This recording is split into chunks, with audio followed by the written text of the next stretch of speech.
I think what makes me different from everybody else is the fact that for me, it's always been about the wrestling. It's not been about making it famous. It's not been about making $1 million.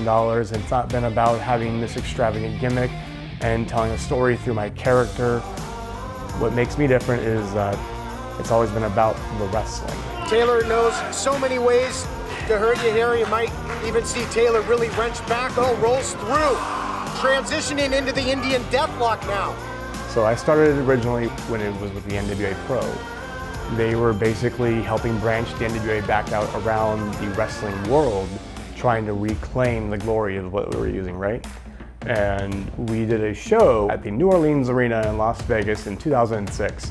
And if you find that footage, you can see a 19-year-old skinny me, and that was my first real experience with all of it. And I thought it was incredible. It was nothing and it was minimal, and it was what it was. But Bryan Danielson was on that same show, and I'd never really talked to him, but I'd been studying a lot of his work at the time. So we got to have an actual conversation, and I took it upon myself, I need to pick this guy's brain while I can. And he told me some really good advice. I just said, how do I be as good a wrestler as you are?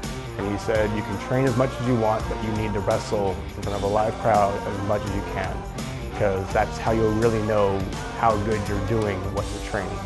What strength in Ryan Taylor. Big man taking down Samoan drop.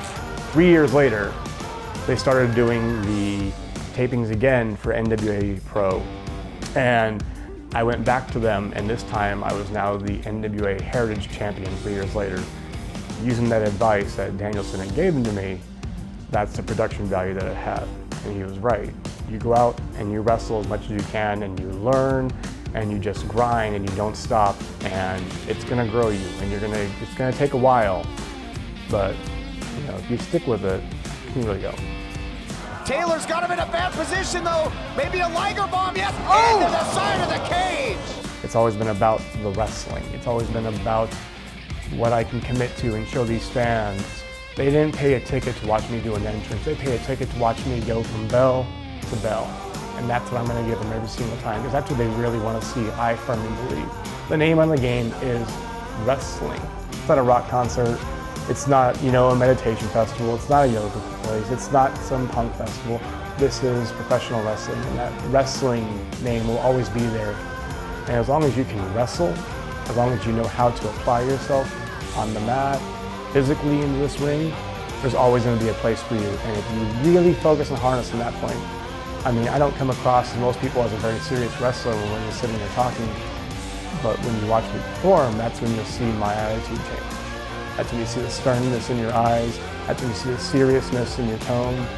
That's when it really comes time to show yourself.